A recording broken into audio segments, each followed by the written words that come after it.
रात की तारीख हर तरफ छाई हुई थी, सिर्फ मस्जिद के मीनार से अजान की आवाज आ रही थी। यह शहर दमिश्क के करीब एक छोटे से गांव में बसा हुआ था, जहां ज्यादातर लोग अल्लाह से डरने वाले और नेक इंसान थे। लेकिन इस गांव में एक ऐसी हकीकत छुपी थी जो सुनने वालों के दिलों को हिलाकर रख देती। इस गांव में रहने वाले सैयद हमदान बहुत नेक और परहेजगार इंसान थे। उनकी एक ही औलाद थी, एक जवान, खूबसूरत और शराफ्तमंद बहू अलीमा। अलीमा का ताल्लुक एक अच्छे खानदान से था और उसकी परवरिश भी दीनदारी के साथ हुई थी। लेकिन किसी को क्या खबर थी कि उसकी तकदीर में ऐसा इम्तिहान लिखा है जो किसी ने सोचा भी न था। अलीमा की शादी सैयद हमदान के बेटे से हुई थी, लेकिन शादी के कुछ ही महीनों बाद उसका शौहर सफर पर रवाना हो गया और फिर कभी वापस न आया। सबको लगा कि शायद वह किसी हादसे का शिकार हो गया, लेकिन कोई ठोस खबर नहीं मिली। गांव के लोगों ने सैयद हमदान से कई बार कहा कि वह अपनी बहू की दूसरी शादी कर दें, लेकिन उन्होंने कहा, अल्हम्दुलिल्लाह, अलीमा मेरी बहू नहीं, मेरी बेटी जैसी है। मैं इसे कभी बेसहारा नहीं छोड़ूंगा। लेकिन इस फैसले के पीछे छुपे रहस्य से कोई वाकिफ नहीं था। एक रात जब चांद अपनी चांदनी बिखेर रहा था, अलीमा अपने कमरे में कुरान की तिलावत कर रही थी। तभी अचानक दरवाजे पर किसी के दस्तक देने की आवाज आई। अलीमा ने दरवाजा खोला। सामने एक बुजुर्ग औरत खड़ी थी, जिसकी आंखों में अजीब सा दर्द था। बेटी, क्या मुझे एक रात के लिए पनाह मिल सकती है? बुजुर्ग औरत ने कांपती आवाज में कहा। अलीमा ने बिना किसी हिचकिचाहट के कहा, जी, आई, घर आपका है, और उसे अंदर ले आई। लेकिन अलीमा को क्या खबर थी कि यह बुजुर्ग औरत उसकी जिंदगी की सबसे बड़ी आजमाइश बनकर आई है। बुजुर्ग औरत ने अंदर आते ही धीरे धीरे घर का जायजा लेना शुरू किया। उसकी आंखें हर कोने को बड़े गौर से देख रही थीं, मानो वह किसी चीज की तलाश में हो। अलीमा ने उसे पानी पेश किया और बैठने का इशारा किया। बेटी, अल्लाह तेरा भला करे, तेरा शौहर तो घर पर नहीं है? बुजुर्ग औरत ने पूछा। नहीं अम्मा, वह बहुत अरसे से सफर में है। हम दुआ करते हैं कि वह जल्द लौट आए, अलीमा ने जवाब दिया। बुजुर्ग औरत ने अलीमा की आंखों में देखा, फिर एक ठंडी सांस लेकर बोली, बेटी, क्या तू जानती है कि इस गांव में एक बहुत बड़ा राज छुपा है? अलीमा चौंक गई। कैसा राज अम्मा? बुजुर्ग औरत ने इधर उधर देखा, जैसे किसी की आहट महसूस कर रही हो, फिर धीमी आवाज में बोली, तेरा शौहर जिंदा है। अलीमा के पैरों तले जमीन खिसक गई। क्या कह रही हैं अम्मा? यह कैसे मुमकिन है? बेटी, मैं झूठ नहीं बोल रही। मुझे अल्लाह की कसम, तेरे शौहर को मैंने अपनी आंखों से देखा है, मगर वह अब पहले जैसा नहीं रहा। अलीमा का दिल जोर जोर से धड़कने लगा। आपको वह कहां मिला? वह कैसा है? बुजुर्ग औरत की आंखों में आंसू आ गए। अगर मैं तुझे बताऊंगी तो तेरा दिल सहन नहीं कर पाएगा, लेकिन तुझे यह जानना होगा। इस गांव में कुछ लोग ऐसे हैं जो नहीं चाहते कि तुझे यह हकीकत पता चले। अलीमा के हाथ पांव सुन्न पड़ गए। अम्मा, मैं सच जानना चाहती हूं, मुझे सब बताइए। बुजुर्ग औरत ने इधर उधर देखा और फिर धीरे से बोली, तेरा शौहर एक गधे में बदल गया है। अलीमा का जिस्म कांप उठा। नहीं, यह कैसे हो सकता है? बेटी, यह दुनिया फानी है और इसमें बहुत से रहस्य छुपे हैं। तेरा शौहर एक बड़े गुनाह का शिकार हो गया और अल्लाह के अजाब ने उसे इस हाल में डाल दिया। अलीमा की आंखों से आंसू बहने लगे। मुझे बताइए, यह सब कैसे हुआ? मैं उसे इस हाल से कैसे निकाल सकती हूं? बुजुर्ग औरत ने एक लंबी सांस ली। इसके लिए तुझे एक बहुत मुश्किल सफर पर जाना होगा, एक ऐसा सफर जो तेरी जान भी ले सकता है। अलीमा ने अपनी आंखें पोंछीं और मजबूत लहजे में कहा, अगर मेरा शौहर इस हालत में है तो मैं उसे छोड़ नहीं सकती। मुझे बताइए, मुझे क्या करना होगा? बुजुर्ग औरत ने अपना हाथ अलीमा के सिर पर रखा और बोली, बेटी, सब्र कर, तेरी आजमाइश अभी शुरू हुई है। अलीमा के दिल में हलचल मच गई थी। उसकी आंखों के सामने उसके शौहर की तस्वीर घूमने लगी। क्या यह मुमकिन है कि एक इंसान गड्ढे में तब्दील हो जाए? क्या अल्लाह का ऐसा अजाब किसी पर आ सकता है? उसके जहन में हजारों सवाल उमड़ रहे थे, लेकिन बुजुर्ग औरत की आंखों में सच्चाई थी। अलीमा ने गहरी सांस ली और कहा, अम्मा, मुझे सच जानना है। अगर मेरा शौहर इस हालत में है तो मुझे उसे वापस लाने का कोई तरीका बताइए। बुजुर्ग औरत ने उसकी आंखों में झांका और बोली, बेटी, यह आसान नहीं होगा, मगर हिम्मत और ईमान से तू उसे बचा सकती है। अलीमा का दिल और तेज धड़कने लगा। उसने बुजुर्ग औरत का हाथ थाम लिया और कहा, अम्मा, मुझे सब कुछ बताइए। मैं किसी भी आजमाइश से गुजरने के लिए तैयार हूं। बुजुर्ग औरत ने गहरी सांस ली और कहना शुरू किया, तेरा शौहर बहुत नेक और परहेजगार था, लेकिन उसने एक भूल कर दी, एक ऐसा गुनाह जिससे अल्लाह नाराज हो गए। एक रात जब वह जंगल के रास्ते से गुजर रहा था, उसने एक रहस्यमयी औरत को देखा। वह औरत बहुत खूबसूरत थी, मगर उसकी आंखों में एक अजीब सा जादू था। तेरे शौहर ने उससे बचने की कोशिश की, मगर वह औरत एक जिन्न थी जिसने उसे अपने जादू में फंसा लिया। उस जिन्न औरत ने तेरे शौहर पर एक ऐसा जादू किया जिससे वह धीरे धीरे एक गधे में बदल गया। पहले उसका बदन भारी होने लगा, फिर उसके हाथ पैर कमजोर पड़ने लगे, और फिर एक दिन जब वह जागा तो उसने देखा कि वह पूरी तरह से गधा बन चुका है। अलीमा के होंठ कांपने लगे। या अल्लाह, ये कैसे हो सकता है? कोई इंसान गधा कैसे बन सकता है? बुजुर्ग औरत ने गहरी सांस ली और कहा, बेटी, यह दुनिया सिर्फ वही नहीं है जो तू अपनी आंखों से देखती है। इसमें बहुत से राज छुपे हैं।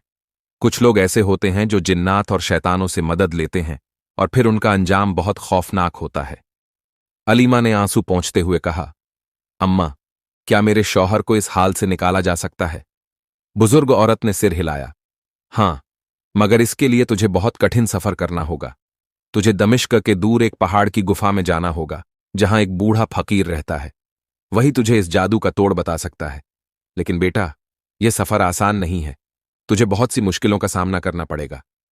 अलीमा ने हिम्मत से कहा, मैं कुछ भी सह लूंगी, लेकिन अपने शौहर को इस हाल में नहीं छोड़ सकती। बुजुर्ग औरत ने उसके सिर पर हाथ रखा और कहा, अल्लाह तुझे कामयाबी दे, लेकिन याद रखना, रास्ते में तुझे बहुत से धोखेबाज मिलेंगे। कोई भी ऐसा शख्स जो तुझे तेरे शौहर को भूलने की सलाह दे, वह तेरा दुश्मन है। अलीमा ने बुजुर्ग औरत से विदा ली और दमिश्क की तरफ सफर के लिए तैयार हो गई। यह सफर आसान नहीं था, लेकिन उसके दिल में उम्मीद थी कि वह अपने शौहर को इस अजाब से आजाद करवा सकेगी। अगली सुबह अलीमा ने सफर का सामान तैयार किया। बुजुर्ग औरत ने उसे एक छोटी सी थैली दी, जिसमें कुछ खजूर, सूखी रोटी और एक तावीज था। बेटी, ये तावीज अपने गले में पहन लेना, यह तुझे बुरी ताकतों से बचाएगा, बुजुर्ग औरत ने कहा। अलीमा ने तावीज संभाल कर रखा और सफर पर निकल पड़ी। वह कई मील तक चलती रही, यहां तक कि सूरज आसमान के बीचों बीच आ गया और गर्मी बढ़ने लगी। रास्ते में उसे एक बूढ़ा फकीर मिला जो एक पेड़ के नीचे बैठा था। बेटी, तू कहां जा रही है? फकीर ने पूछा। बाबा, मैं दमिश्क के उस पहाड़ की गुफा की तलाश में हूं, जहां एक बूढ़ा फकीर रहता है। मुझे अपने शौहर को बचाने का रास्ता उससे पूछना है, अलीमा ने जवाब दिया।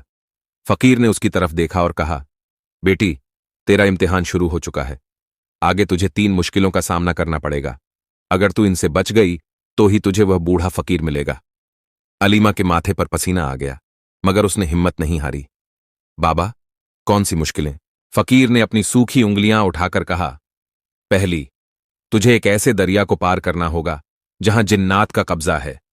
अगर तेरा ईमान कमजोर हुआ तो तू डूब जाएगी। दूसरी, तुझे एक ऐसी पहाड़ी चढ़नी होगी जहां शैतानी आवाजें तुझे तेरे शौहर को भूल जाने के लिए मजबूर करेंगी। अगर तू कमजोर हुई तो तेरी याददाश्त मिट जाएगी। और तीसरी, तुझे एक ऐसी गुफा में जाना होगा जहां अंधेरा ही अंधेरा होगा और वहां तुझे अपनी आंखों से नहीं बल्कि दिल से रास्ता तलाश करना होगा। अलीमा ने अल्लाह का नाम लिया और कहा, बाबा, मैं तैयार हूं। फकीर ने सिर हिलाया और कहा, अल्लाह तेरा हाफिज। अलीमा ने अपने सफर को जारी रखा। थोड़ी ही देर में वह दरिया के किनारे पहुंच गई। पानी बिल्कुल काला था और उसमें से अजीब अजीब आवाजें आ रही थीं। अलीमा ने बिस्मिल्लाह पढ़कर दरिया में कदम रखा। तभी अचानक पानी से एक अजीबो गरीब जिन्न निकला, जिसकी आंखें सुर्ख लाल थीं। रुक जा, अगर एक कदम और आगे बढ़ाया तो तुझे मैं गड्ढे में बदल दूंगा, जिन्न ने डरावनी आवाज में कहा। अलीमा का दिल कांप गया, मगर उसने अपने अल्लाह पर भरोसा रखा। अल्लाह के हुक्म से तू मेरा कुछ नहीं बिगाड़ सकता। मैं यहां अपने शौहर को बचाने आई हूं और मुझे कोई नहीं रोक सकता। जिन्न जोर जोर से हंसने लगा, मगर जैसे ही अलीमा ने आयतुल कुर्सी पढ़ी, वह दर्द से चीखते हुए पानी में समा गया। अलीमा ने चैन की सांस ली और दरिया पार कर लिया, मगर सफर अभी खत्म नहीं हुआ था। अभी 2 और मुश्किलें बाकी थीं। अलीमा का दिल जोरों से धड़क रहा था। उसने पहली मुश्किल को पार कर लिया था, लेकिन अब उसके सामने दूसरी और भी खतरनाक आजमाइश थी। वह पहाड़ी जहां शैतानी आवाजें उसे उसके शौहर को भूलने के लिए मजबूर करेंगी। यह सफर आसान नहीं था, मगर उसकी मोहब्बत और ईमान उसे हर मुश्किल से लड़ने की ताकत दे रहे थे। अलीमा धीरे धीरे पहाड़ी की तरफ बढ़ी। सूरज अब ढलने लगा था और हल्का अंधेरा फैलने लगा था। जैसे ही उसने पहाड़ी पर पहला कदम रखा, उसे अजीब सी सरसराहट सुनाई देने लगी। लगता था जैसे कोई उसके कानों में फुसफुसा रहा हो। अलीमा, यह सब बेकार है। तेरा शौहर गधा बन चुका है, अब वो कभी इंसान नहीं बनेगा।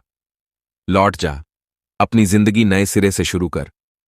अलीमा का दिल कांप उठा, मगर उसने आयतुल कुर्सी पढ़ी और आगे बढ़ी।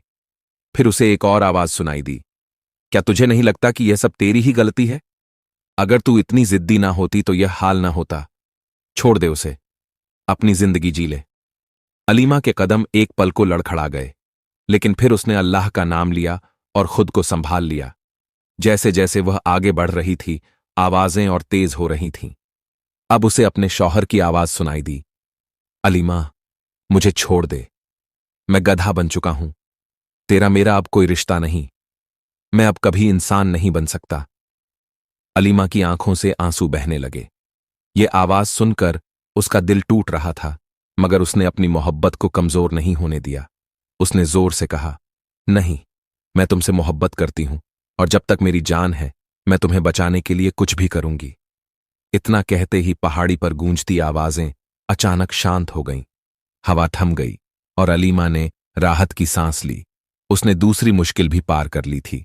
अब उसके सामने आखिरी इम्तिहान था, वह गुफा जहां हर तरफ अंधेरा ही अंधेरा था।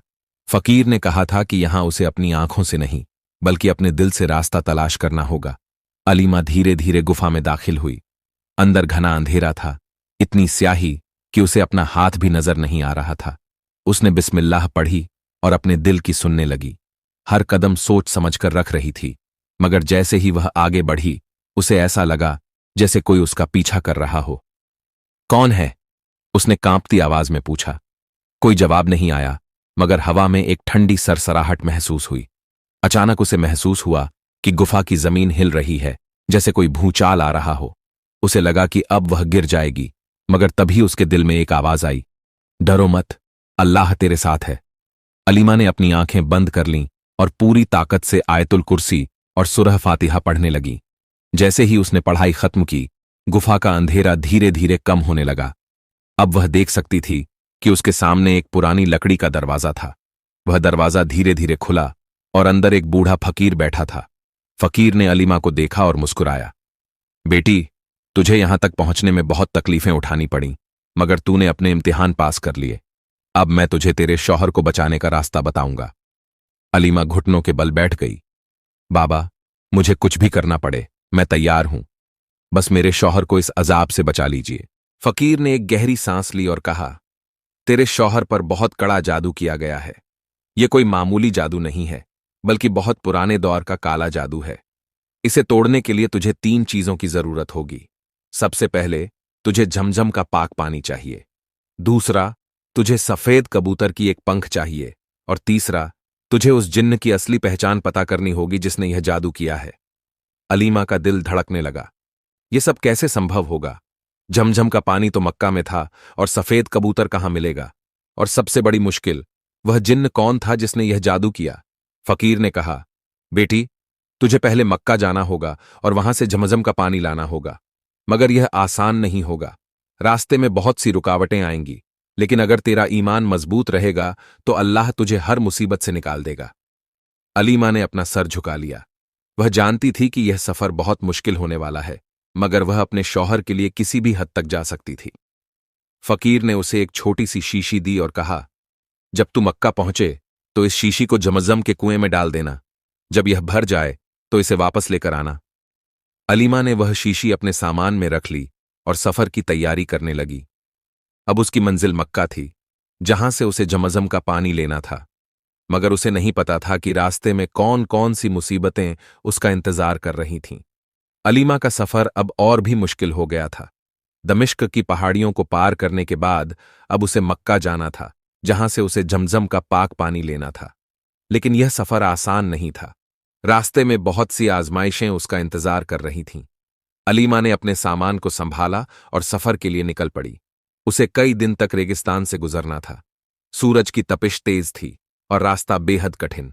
रास्ते में उसे कोई नजर नहीं आ रहा था, सिर्फ दूर दूर तक फैली रेत ही रेत थी। कई दिन बीत गए, पानी खत्म होने को था। अलीमा ने अपने दिल को मजबूत किया और अल्लाह का नाम लेते हुए आगे बढ़ती रही। तभी उसे एक ऊंट सवार दिखाई दिया। वह एक बुजुर्ग अरबी था जिसकी आंखों में गहराई थी। बेटी, तू इस तपती रेत में अकेली कहां जा रही है? बुजुर्ग ने पूछा। अलीमा ने सिर झुका लिया और कहा, मुझे मक्का जाना है, जमजम का पानी लेने के लिए। बुजुर्ग ने कुछ सोचा और कहा, बेटी, यह सफर आसान नहीं है। यहां कई जिन्नात और शैतानी ताकतें घूम रही हैं। अगर तुझे अपने मकसद तक पहुंचना है तो हर धोखे से बचकर रहना होगा। अलीमा ने हिम्मत से कहा, मुझे अपने शौहर को बचाना है। मैं किसी भी आजमाइश के लिए तैयार हूं। बुजुर्ग ने मुस्कुराकर उसे एक मशविरा दिया। अगर रास्ते में तुझे कोई अजनबी मिले और कोई शॉर्टकट बताने की कोशिश करे तो उस पर कभी भरोसा मत करना। ये रेगिस्तान बहुत चालाक है। यहां जो सबसे आसान रास्ता दिखता है वही सबसे खतरनाक होता है। अलीमा ने बुजुर्ग का शुक्रिया अदा किया और आगे बढ़ गई, मगर वह नहीं जानती थी कि कुछ ही दूरी पर उसके लिए एक बड़ी आजमाइश इंतजार कर रही थी। रात हो चुकी थी। अलीमा ने एक चट्टान के पीछे आराम करने का सोचा। वह जैसे ही बैठी, उसे पास ही किसी के कदमों की आहट सुनाई दी। अलीमा, एक नरम मगर अजीब आवाज आई। अलीमा चौकन्नी हो गई। उसने इधर उधर देखा तो एक लंबा आदमी नजर आया। उसकी आंखें चमक रही थीं और वह अजीब सी मुस्कान के साथ खड़ा था। तू इतनी मुश्किलों से क्यों गुजर रही है? अगर तुझे मक्का जाना है तो मैं तुझे एक आसान रास्ता दिखा सकता हूं, वह आदमी बोला। अलीमा को फकीर बाबा की बात याद आई। कोई भी आसान रास्ता असल में धोखा हो सकता है। उसने तुरंत आयतुल कुर्सी पढ़नी शुरू कर दी। जैसे ही उसने कुरान की आयतें पढ़नी शुरू की, वह आदमी तड़पने लगा। देखते ही देखते उसका रंग बदलने लगा और वह एक खतरनाक जिन्न में तब्दील हो गया। तू बच नहीं पाएगी अलीमा, यह जादू तेरे बस की बात नहीं। तेरे शौहर को कोई नहीं बचा सकता। जिन्न चीखते हुए हवा में गायब हो गया। अलीमा की रूह कांप गई, मगर उसने अल्लाह का शुक्र अदा किया कि वह इस धोखे से बच गई। अब उसे पूरा यकीन था कि उसका सफर और भी खतरनाक होने वाला था। कई दिनों की मुश्किलात झेलने के बाद आखिरकार अलीमा मक्का पहुंची। उसने काबा शरीफ को देखा और उसकी आंखों से आंसू छलक पड़े। उसने अल्लाह के दर पर सजदा किया और अपने शौहर के लिए दुआ मांगी। फिर उसने फकीर बाबा की दी हुई शीशी को निकाला और झमझम के कुएं में डाल दिया। अल्लाह के करम से शीशी खुद ब खुद भर गई। अलीमा ने उसे संभाल कर अपने सामान में रख लिया। अब सफर का पहला हिस्सा पूरा हो चुका था, मगर अब दूसरी चीज, सफेद कबूतर का पंख कहां से मिलेगा? यह सवाल अब भी उसके जहन में था। अलीमा काबा शरीफ के पास ही बैठी सोच रही थी कि अचानक उसके पास एक औरत आई। वह बुजुर्ग थी, मगर उसकी आंखों में बहुत सी कहानियां छुपी थीं। बेटी, तू किसी गहरी सोच में लग रही है। क्या तुझे कोई परेशानी है? उस औरत ने पूछा। अलीमा ने झिझकते हुए कहा, मुझे सफेद कबूतर का पंख चाहिए, मगर मैं नहीं जानती कि यह कहां मिलेगा। बुजुर्ग औरत हल्के से मुस्कुराई।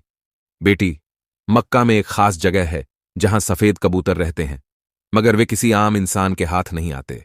अगर तुझे उनका पंख चाहिए तो तुझे अपने दिल की सच्चाई साबित करनी होगी। अलीमा ने सिर झुका लिया। मैं अपनी मोहब्बत और ईमान के लिए हर परीक्षा देने को तैयार हूं।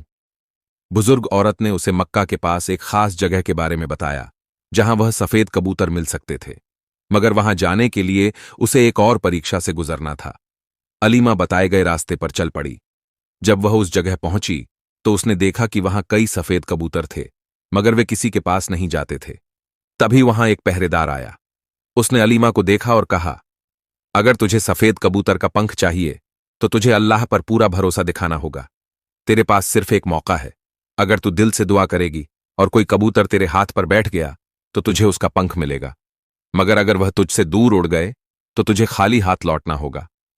अलीमा का दिल तेजी से धड़कने लगा। उसने अल्लाह का नाम लिया और अपनी हथेली खोल दी। उसकी आंखों से आंसू बहने लगे। उसने सच्चे दिल से दुआ मांगी, ऐ अल्लाह, अगर मेरी मोहब्बत सच्ची है, अगर मेरा इरादा पाक है, तो मुझे इस परीक्षा में कामयाबी दे। कुछ देर तक कुछ नहीं हुआ। कबूतर उड़ रहे थे, मगर कोई भी उसके हाथ पर नहीं बैठा। अलीमा की आंखों में आंसू आ गए। क्या वह नाकाम हो जाएगी? फिर अचानक एक सफेद कबूतर धीरे धीरे उसकी हथेली पर आकर बैठ गया। उसकी नन्ही सी चोंच से एक सफेद पंख गिरा जो अलीमा की हथेली पर आ गया। अलीमा की आंखें खुशी से चमक उठीं। उसने अल्लाह का शुक्र अदा किया और पंख को संभाल लिया। अब उसकी दूसरी परीक्षा भी पूरी हो चुकी थी, मगर अब आखिरी और सबसे मुश्किल काम बाकी था, उस जिन्न की पहचान जो उसके शौहर की तबाही का कारण बना था।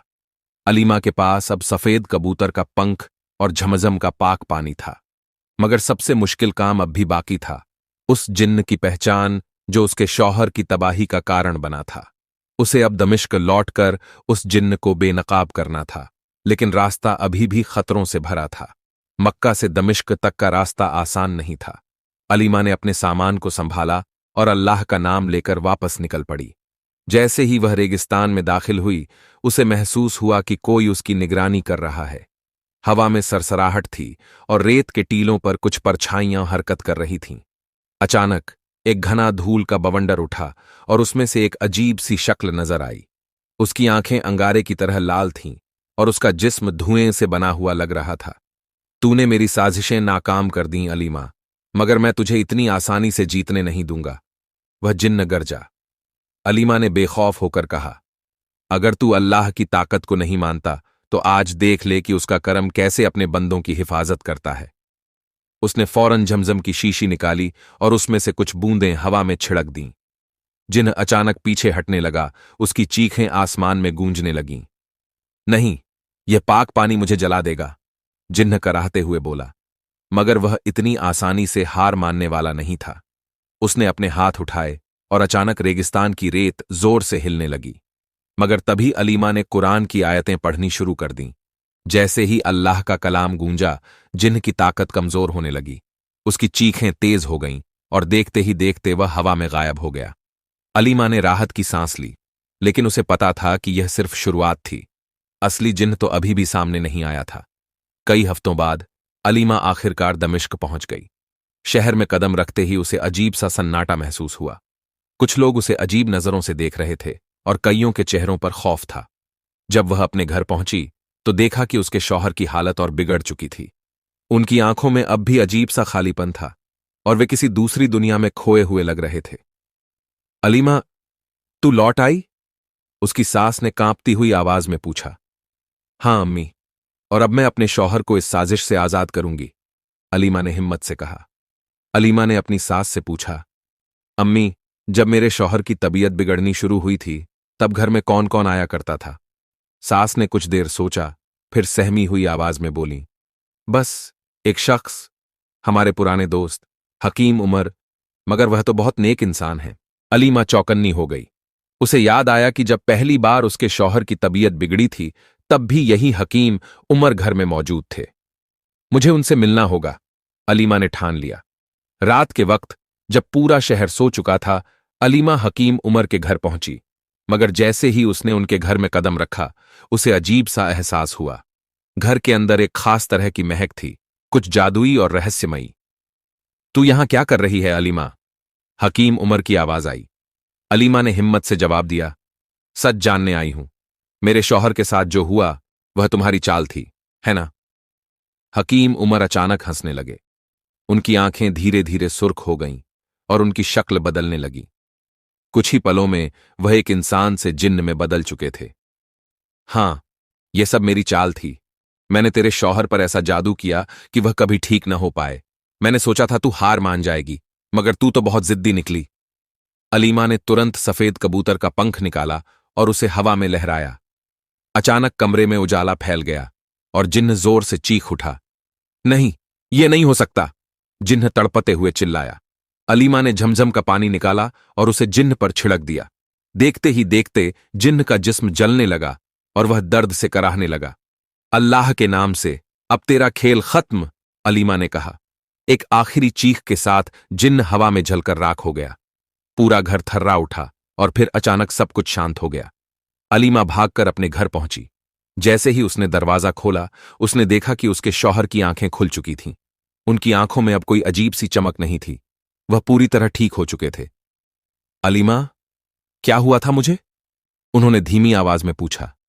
अलीमा की आंखों से आंसू बह निकले। सब कुछ ठीक हो गया मेरे शौहर, अल्लाह ने हमारी मदद की। सारा घर खुशी से झूम उठा। अलीमा की सास ने उसे गले लगा लिया और पूरे मोहल्ले में यह खबर फैल गई कि अल्लाह ने एक बहादुर औरत के जरिए एक बड़े जादूगर जिन्न को हरा दिया था। अलीमा ने अल्लाह का शुक्र अदा किया। वह जानती थी कि यह सफर आसान नहीं था, मगर उसकी सच्ची मोहब्बत और ईमान ने उसे हर मुश्किल से पार लगाया था। जिन्न के खात्मे के बाद अलीमा के घर में खुशी की लहर दौड़ गई। उसका शौहर पूरी तरह से ठीक हो चुका था और अब उसे किसी भी जादू का असर महसूस नहीं हो रहा था। पूरे दमिश्क में यह खबर फैल गई कि कैसे एक औरत ने अपनी मोहब्बत और ईमान की ताकत से एक खतरनाक जिन्न को हरा दिया। शौहर ने अलीमा की तरफ देखते हुए कहा, अगर तू मेरी जिंदगी में ना होती तो मैं कभी भी इस बला से नहीं बच पाता। तेरा सब्र और तेरी हिम्मत ही मेरी ताकत बनी। अलीमा की आंखों से आंसू छलक पड़े। उसने अल्लाह का शुक्र अदा किया, जिसने उसे हर मुश्किल से बाहर निकालने का रास्ता दिखाया। मगर अभी भी एक चीज बाकी थी, फकीर बाबा से आखिरी बार मिलने जाना, जिन्होंने उसे यह सफर तय करने का हौसला दिया था। अलीमा अपने शौहर के साथ उस जगह पहुंची जहां फकीर बाबा पहली बार मिले थे। मगर जब वे वहां पहुंचे तो उन्हें वहां कोई नजर नहीं आया। अचानक एक ठंडी हवा चली और उनके कानों में एक जानी पहचानी आवाज गूंजी, बेटी, तेरा इम्तिहान अब पूरा हो चुका है। अल्लाह ने तुझे आजमाया और तू उसमें सफल रही। तेरी मोहब्बत पाक थी, तेरा इरादा नेक था, इसलिए अल्लाह ने तुझे कामयाबी दी।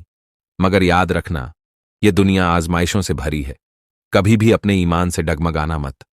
अलीमा और उसका शौहर कुछ समझ पाते, इससे पहले ही आवाज हवा में गायब हो गई।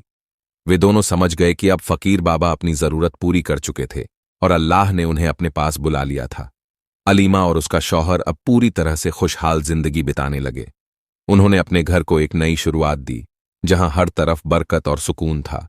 अलीमा की कहानी पूरे दमिश्क में मशहूर हो गई और लोग उसे एक मिसाल के तौर पर देखने लगे। एक दिन जब अलीमा अपने बाग में बैठी थी, उसने एक सफेद कबूतर को देखा जो उसके पास आकर बैठ गया। उसकी आंखें नम हो गईं। यह वही कबूतर था जिसने उसे पंख दिया था। उसने मुस्कुराते हुए कहा, अल्लाह का करम कभी खत्म नहीं होता। और फिर उसने अपनी दुआओं में दुनिया भर के लोगों की भलाई मांगी। इस तरह अलीमा की कहानी खत्म हुई, मगर यह साबित कर दिया कि सच्ची मोहब्बत, सब्र और ईमान से हर मुश्किल को हराया जा सकता है।